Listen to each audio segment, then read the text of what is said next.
What is a Czech Pilsner?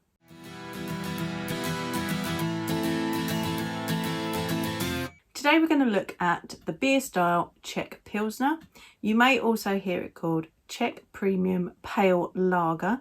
This is because in the Czech Republic, only Pilsner Urquell is allowed to be called a Czech Pilsner.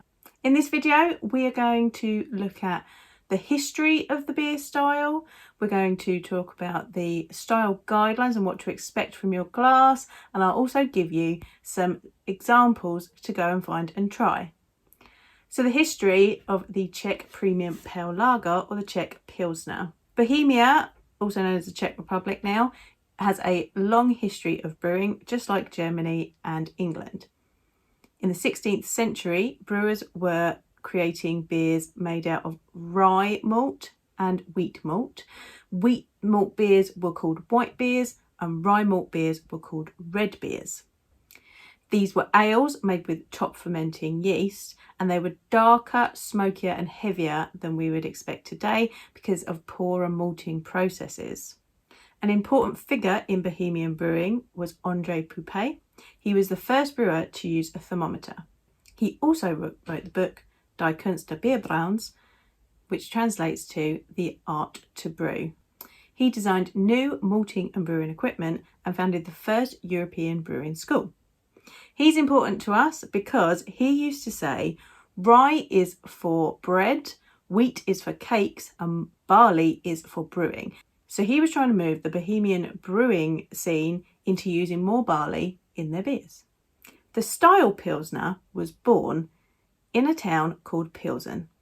By the 1830s, lager beer was starting to come over from Bavaria in Germany.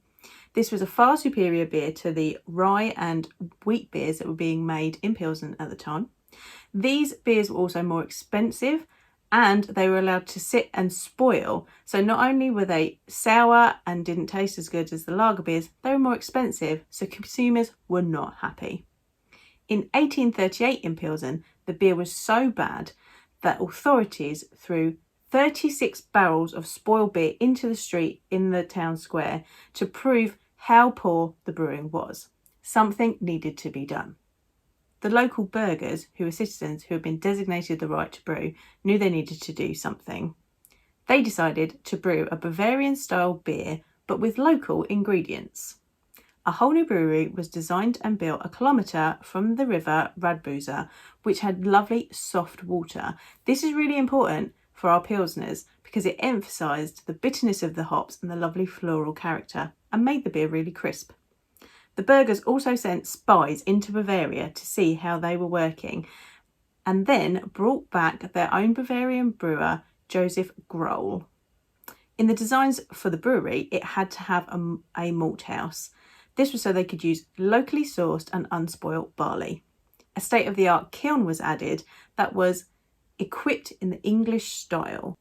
This was the newest and most up-to-date malting technology that had been designed by Anton Dreher from Vienna and Gabriel Sedlmayr from Munich. They had got their ideas by going on a trip to do their own spying on English brewing.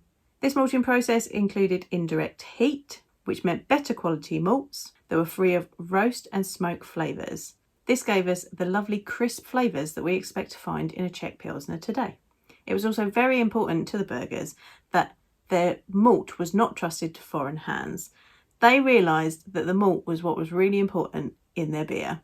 The first Czech Pilsner was brewed by Joseph Groll in October 5th, 1842. It used only Czech malts and Czech hops, mainly the Saaz hop, which gave it lovely floral and spicy flavours and aromas.